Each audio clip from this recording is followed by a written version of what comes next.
Jeffrey Epstein, the disgraced financier, was a college dropout who managed to amass a fortune that's difficult to explain before dying mysteriously in his jail cell in 2019.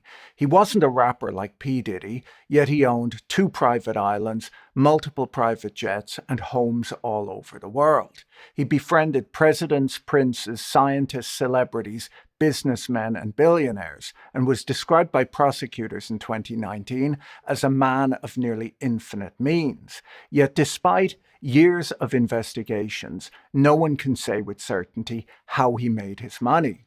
Bloomberg wrote after his arrest in 2019 that for all his infamy, there are scant details of how he made his money. The FT similarly wrote around the same time that this question has confounded journalists for decades. Given his links to big names and the subsequent allegations against him, there's been major public interest in the life and the wealth of Jeffrey Epstein, along with his crimes and the network of influential enablers that surrounded him. Epstein was born in Brooklyn, the son of a groundskeeper and a stay-at-home mom. He graduated high school and briefly attended Cooper Union and NYU before dropping out of both. After falsely claiming to have a college degree, he briefly taught math and physics at a private high school in New York before being dismissed after 2 years for poor performance. He went on to work for a few years at Bear Stearns, and after being laid off, claimed to be running a money management firm for the ultra-wealthy. His firm's operations were opaque, its client list never disclosed, and its assets never verified. He had only one confirmed client, and everything else is a fog of speculation, secretive offshore companies, whispered blackmail theories, and a social circle that included everyone from US presidents to British royalty. The controversy over Epstein's debt became a hot topic once again when Donald Trump returned to office in January. Trump chose top law enforcement officials like Pam Bondi, Dan Bongino, and Kash Patel, who earned much of their political capital by encouraging conspiracy theories about the deep state. Trump himself had implied on multiple occasions that there was information in the Epstein files that would take down his political opponents. Bill Clinton. Nice guy. Got a lot of problems coming up, in my opinion, with the famous island with Jeffrey Epstein. A lot of problems. After teasing that a big announcement was in the pipeline, the Department of Justice and FBI finally came out a few weeks ago with an announcement that there was nothing to see. There was no client list, no one was implicated in the files, and Epstein had taken his own life, contradicting long-held conspiracy theories about the case. When the FBI later released clearly doctored footage from the only functioning camera near Epstein's prison cell the night he died, the MAGA base were enraged that there was a cover-up, and some were possibly disappointed that Kash Patel was such a sloppy video editor. There's a point at which you just have to hire someone in who knows what they're doing. As public pressure mounts and conspiracy theories swirl, one question remains at the heart of the scandal, and that is, how did Jeffrey Epstein really make his money? Sometimes it can be difficult to find time to learn new things, but today's sponsor, Brilliant.org, makes it easy to learn with quick, fun lessons that you can do anywhere right on your phone. Brilliant is an interactive learning app designed to help you not just learn, but really understand complex topics. They have thousands of lessons so you can follow your curiosity wherever it leads you. You learn by trying things out for yourself, which is much more effective than just watching a lecture. Give your mind a daily workout with interactive courses in math, programming, science, AI, data, and more. You'll become a better thinker and problem solver, one hands-on lesson at a time. Whether you're learning to translate your ideas into code, build formulas, design electrical circuits, run simulations with data, or explore cutting-edge topics like AI. To try everything Brilliant has to offer free for a full 30 days, visit brilliant.org/Patrick or scan the QR code on screen, or you can click on the link in the description. You'll also get 20% off an annual premium subscription. When federal prosecutors charged Jeffrey Epstein in 2019, they described him as the orchestrator of a vast trafficking operation that exploited hundreds of underage girls. Authorities claimed to have gathered a trove of damning evidence that included photographic and video evidence, financial records, and digital files that allegedly pointed to a broader network of enablers and clients. This July, the Department of Justice and FBI released a memo stating that after an exhaustive review of over 300 gigabytes of data and physical evidence, they found no incriminating client list and no credible evidence that Epstein blackmailed prominent individuals. This sudden shift in narrative after years of speculation and public expectation has only deepened suspicion and fueled renewed conspiracy theories. Despite the opacity around the origins of his wealth, the scale of Jeffrey Epstein's fortune was undeniable. A filing in his criminal case pegged his net worth at roughly $560 million, while the New York Times later estimated it at $600 million. His assets included a portfolio of luxury homes, including a $77 million Manhattan townhouse where he was arrested, a $12 million estate in Palm Beach, a $17 million ranch in New Mexico, and an $8.6 million apartment in Paris. His two private islands, Little St. James and Great St. James, were valued at $86 million at the time of his death. He owned 3 private jets, a helicopter, and a fleet of at least 15 vehicles. His most famous plane, dubbed the Lolita Express, was not just an ordinary private jet. It was a Boeing 727-100, which, if kitted out as a commercial jet, would have held 150 passengers. These holdings paint the picture of a man with immense financial power.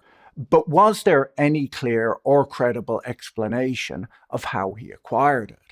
Although Epstein was often described as a billionaire, even prosecutors hesitated to confirm that label. His firm, Financial Trust Company, was based in the US Virgin Islands and never released audited statements or performance data.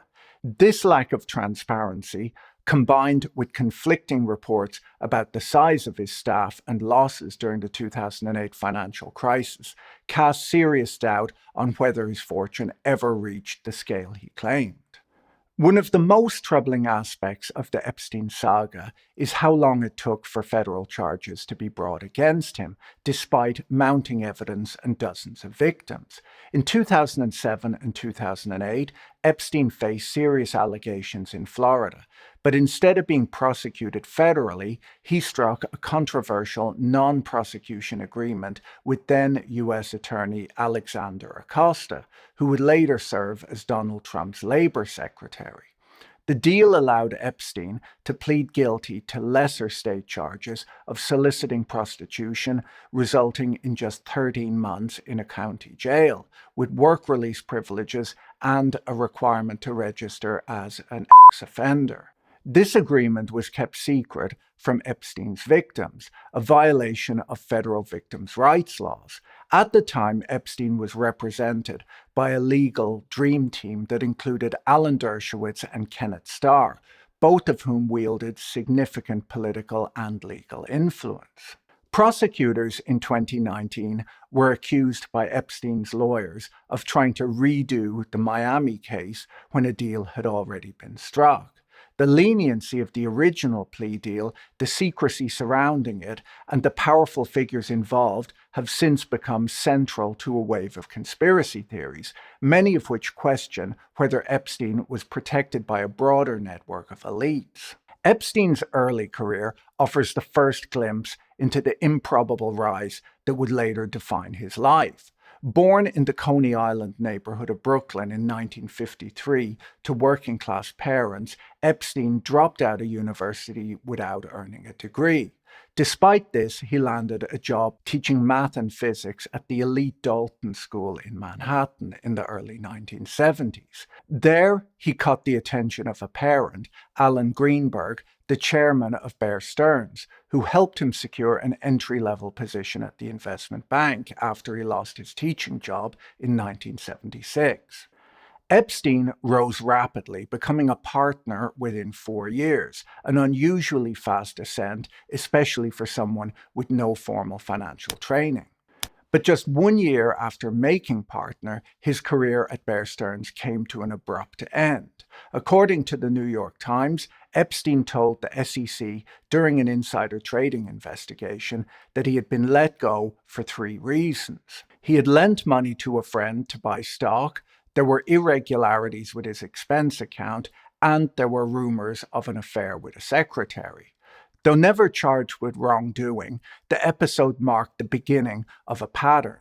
Epstein's ability to gain access to elite institutions and powerful people, often without the credentials or transparency typically required. After leaving Bear Stearns, Epstein launched his own firm, Intercontinental Assets Group, which claimed to specialize in recovering stolen or embezzled funds. By the late 1980s, he had formed J. Epstein and Company, the investment firm that would become the claimed source of his wealth and elite connections. Epstein announced at the time that he only accepted accounts worth over $1 billion. It's worth noting that there were fewer than 500 billionaires worldwide at the time, making his supposed client base extraordinarily exclusive. In reality, it would appear that Epstein had only one major client, Les Wexner, the billionaire founder of L Brands. For more than a decade, Epstein served as Wexner's personal money manager and advisor, reportedly earning hundreds of millions of dollars in the process. Their relationship was unusually close, so much that Wexner transferred ownership of a $77 million Manhattan mansion to Epstein's Virgin Islands-based company for no recorded payment. According to the New York Times, a 2002 corporate filing revealed that Epstein's asset management firm had just $88 million in shareholder contributions and around 20 employees, far fewer than the 150 claimed in media profiles at the time. The contradictions between Epstein's public image and the limited evidence of his financial operations only deepen the mystery of the true source of his wealth. In 1987, Jeffrey Epstein was hired as a high-paid consultant by Stephen Hoffenberg, then CEO of Towers Financial Corporation, a Manhattan-based debt collection agency that would later be exposed as the operator of one of the largest Ponzi schemes in U.S. history. Hoffenberg paid Epstein $25,000 a month and set him up with an office, describing him as his wingman and closest friend during that period. Together, the two men attempted high-profile corporate takeovers, including failed bids for Pan Am and Emery Air Freight. But behind the scenes, Towers Financial was raising more than $400 million by selling fraudulent bonds and promissory notes to investors. This money was used not to fund legitimate operations, but to pay off earlier investors, cover operating costs, and finance lavish lifestyles, including private jets, luxury homes, and expensive cars. Hoffenberg later claimed that Epstein was the mastermind behind the scheme's financial engineering, describing him as the architect of both the insurance bond fraud and a stock manipulation strategy. Court records and attorneys involved in the case confirmed that Epstein's name appeared on organizational charts and that he held a senior role at the firm. Yet despite his proximity to the fraud, Epstein was never charged.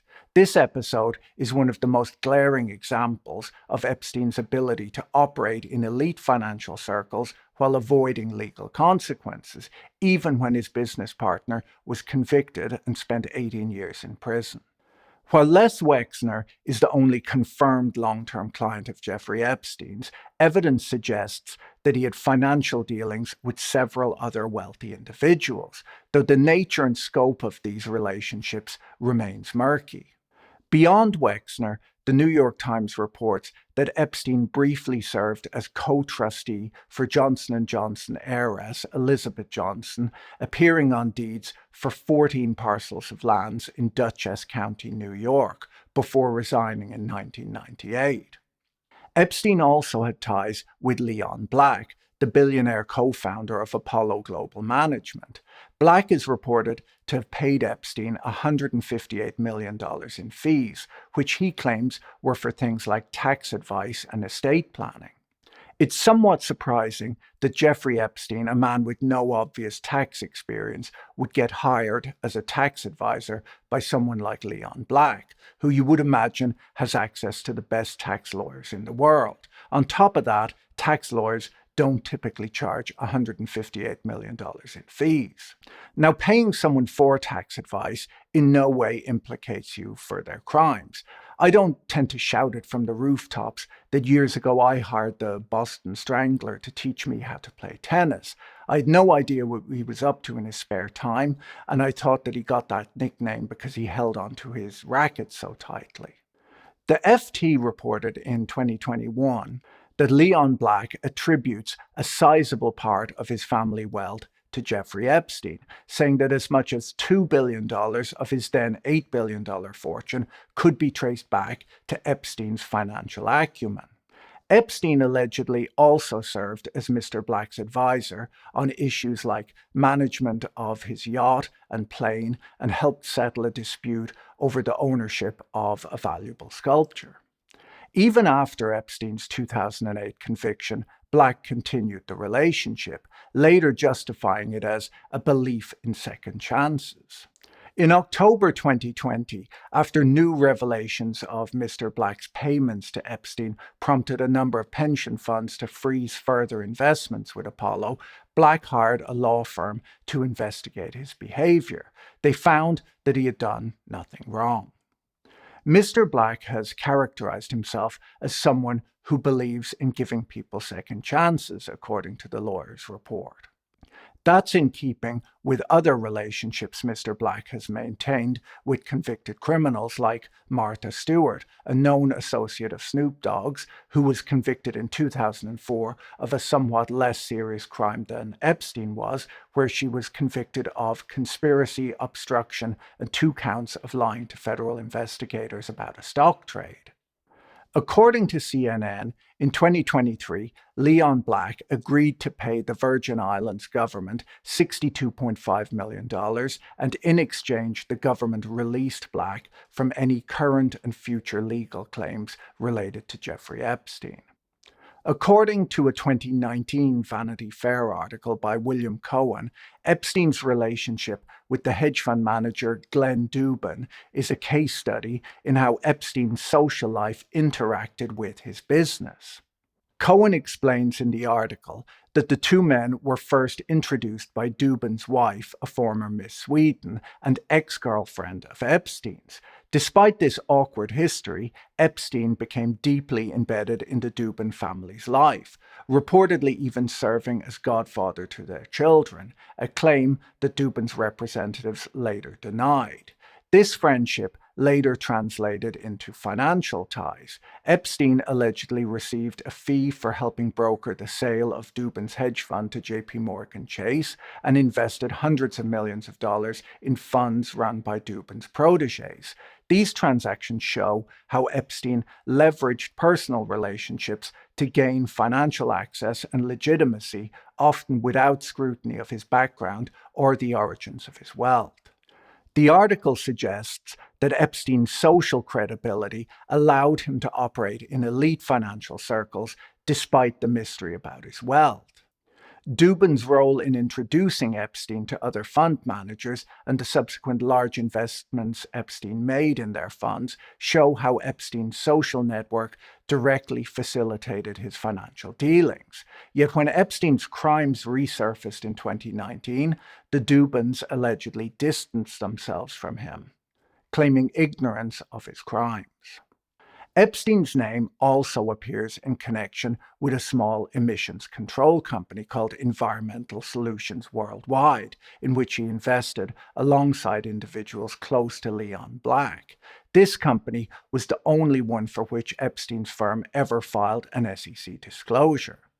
These scattered and often informal relationships, many involving vast sums of money but little documentation, underscore the mystery of Epstein's financial life. He operated in elite financial circles, moved hundreds of millions of dollars, and advised billionaires, all while leaving behind almost no public record.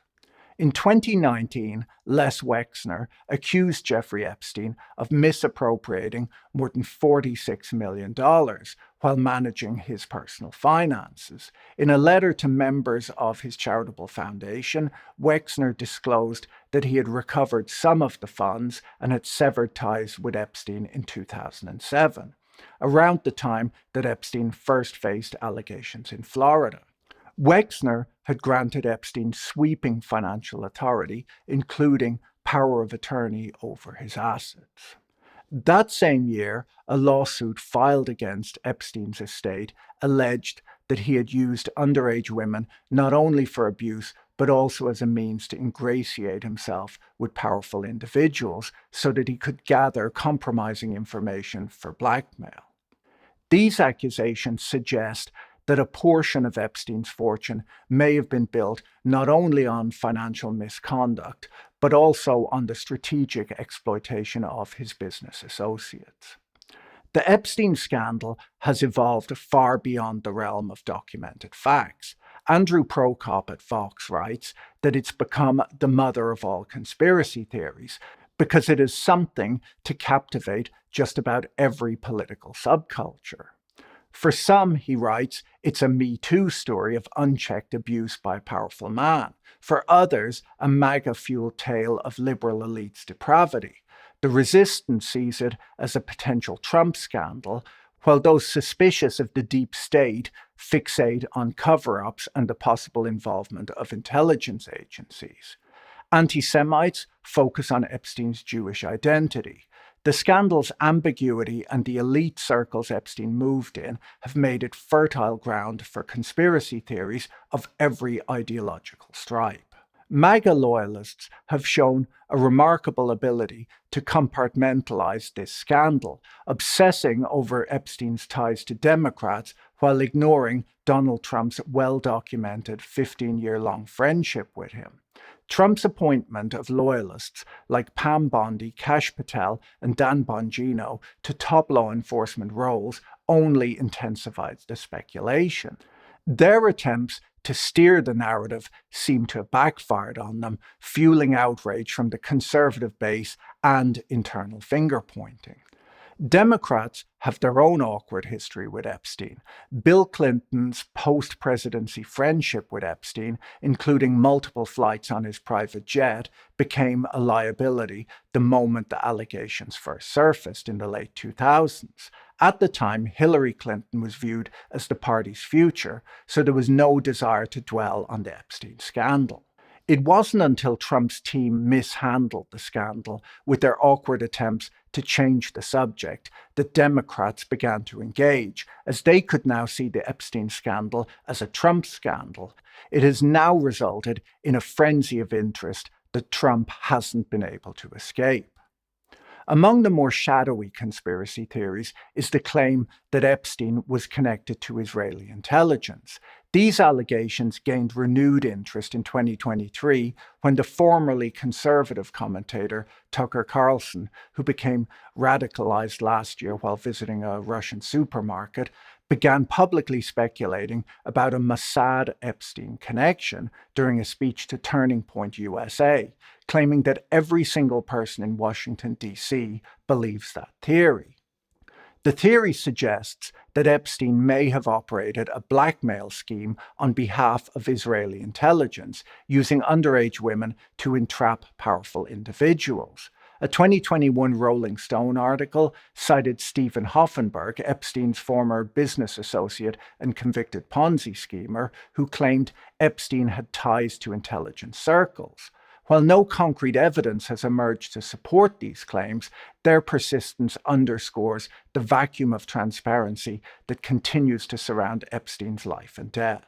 One of the most persistent claims about Jeffrey Epstein is that he secretly recorded his guests in the private rooms of his house. In a 2019 interview, one of his victims said that she had seen hidden cameras in the guest bedrooms and bathrooms of his Manhattan townhouse, with live feeds being monitored by staff in a dedicated surveillance room.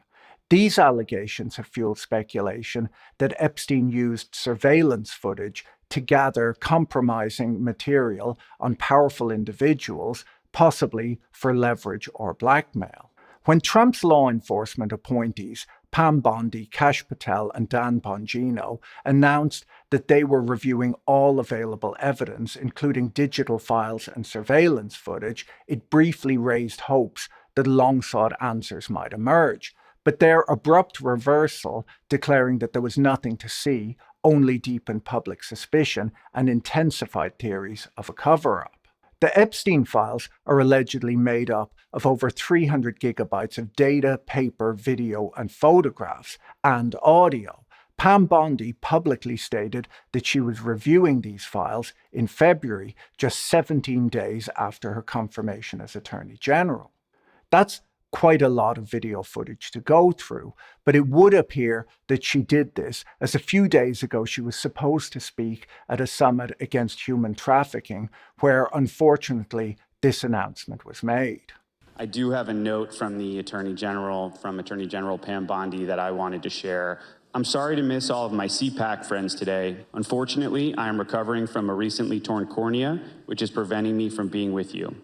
Now, I don't know what caused this reported eye damage, but I feel that if I spent the last 6 months reviewing bathroom camera footage from Epstein's house, where Trump was frequently a guest, I think I would damage my eyes too. Based on the horrified expression on Kash Patel's face, it would appear that he's been going through the footage too. The horrors that that man must have seen. Horror. For almost 20 years, beginning in the late 1980s, Donald Trump and Jeffrey Epstein maintained a close friendship. They were regulars at each other's homes, Epstein at Trump's Mar-a-Lago club and Trump at Epstein's Manhattan mansion. It's no surprise to hear that Trump's name turns up in any investigation of Epstein simply because they spent so much time together. Have you ever socialized with Donald Trump in the presence of females under the age of 18?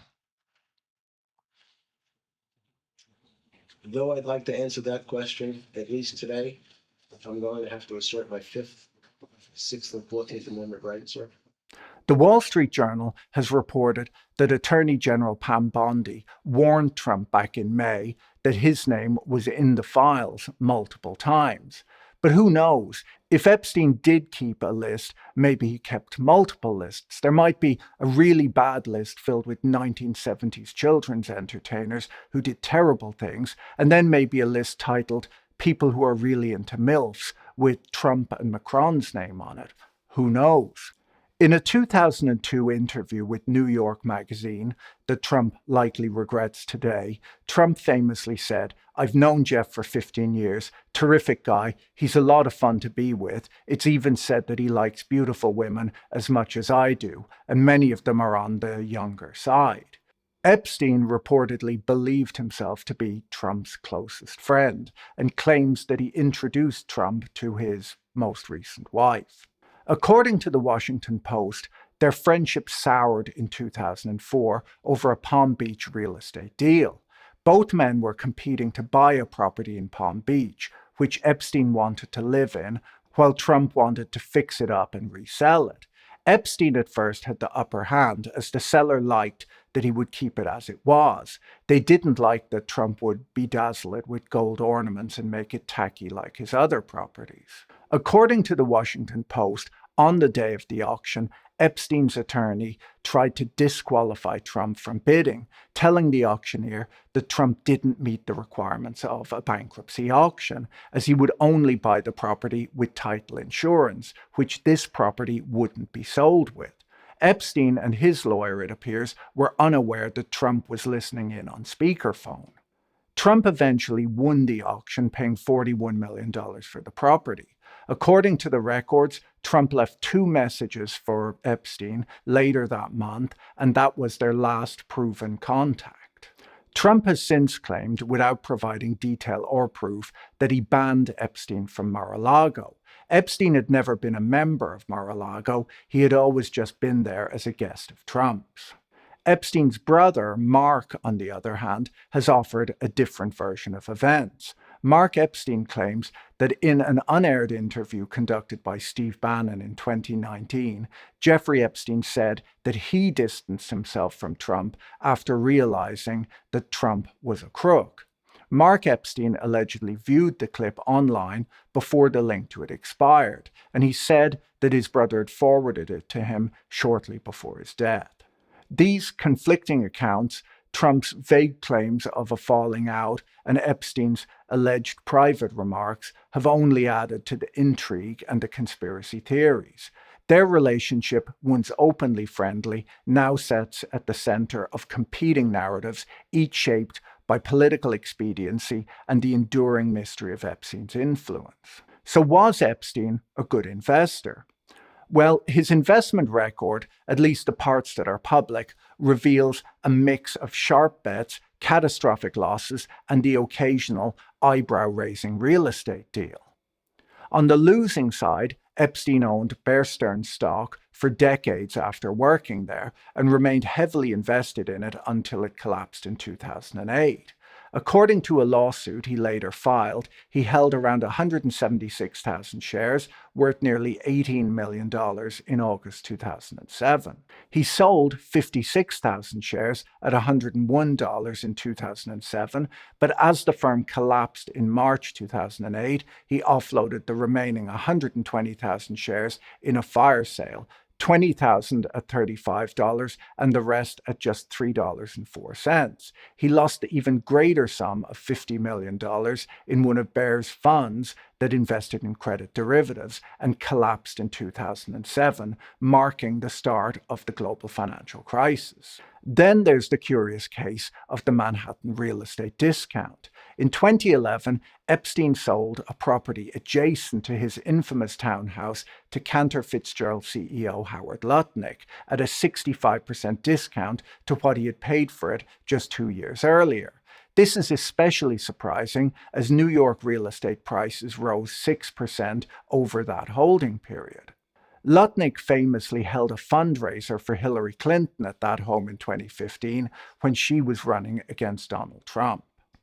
While Lutnick denies any personal relationship with Epstein, the deal has prompted speculation. After all, it's not every day that someone picks up prime Manhattan real estate at clearance sale prices. On the winning side of the ledger, Epstein made a lucrative investment in Valar Ventures, a fund co-founded by Peter Thiel. The fund, which focuses on early-stage financial companies, has returned an average of 15.5% per year over the last decade. Epstein's stake, acquired around 2015 or 2016, has since grown to be worth around $170 million, making it the largest remaining asset in his estate. The investment had not been publicly disclosed until recently, adding yet another layer of mystery to Epstein's financial dealings. So where did all of the money go? Well, just 2 days before his death, Jeffrey Epstein signed a document transferring all of his assets into a private entity known as the 1953 Trust, named presumably after the year of his birth. This move ensured that the identities of his beneficiaries and the distribution of his wealth would remain shielded from public view. For Epstein's victims, it created a legal labyrinth. Accessing financial disclosures required court approval. Over time, the trust absorbed everything: properties, cash, investments, and valuables.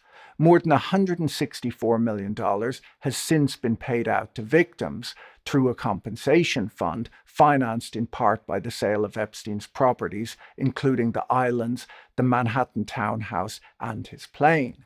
But those settlements all came with strings attached. recipients were required to sign broad releases waiving their right to bring future claims against the estate or individuals connected to it. The remaining assets, estimated to exceed $200 million, are likely to benefit a much smaller circle. The only known beneficiaries of the trust are a former girlfriend of Epstein's and two of his longtime advisors, who also serve as co-executors of the estate. According to a confidential financial document reviewed by the New York Times, Epstein intended for $19 million in personal loans that he had made to be forgiven, including loans to entities closely associated with the beneficiaries of his trust. The value of the estate has fluctuated over the years. At one point, an executor predicted that it would shrink to under $40 million after claims were paid out, but a $111.6 million tax refund from the IRS in late 2024 dramatically changed the picture. I guess maybe Epstein was better with taxes than I had thought. As of March this year, the estate reported assets of $131 million, including $50 million in cash.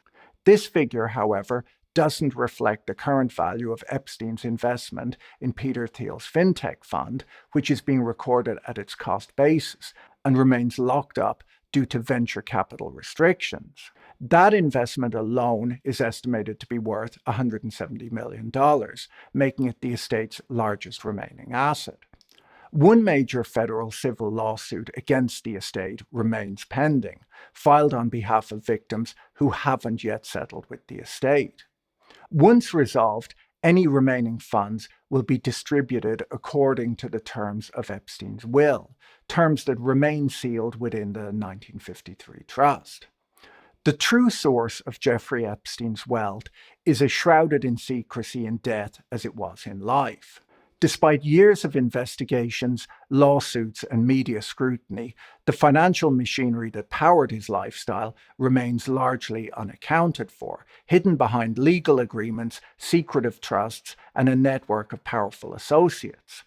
The recent rumors that Donald Trump might even pardon Ghislaine Maxwell have only added fuel to the fire, suggesting that the scandals surrounding Jeffrey Epstein are far from exhausted, with key figures still staying silent, documents still sealed, and new headlines emerging every day. The conspiracy theories surrounding Jeffrey Epstein are unlikely to fade. If anything, they've likely become a permanent feature of the overall scandal, filling the void left by unanswered questions and institutional failures. If you found this video interesting, you should watch my video on the Trump-Musk blow-up next. Don't forget to check out our sponsor, Brilliant, using the link in the description, and talk to you in the next video. Bye.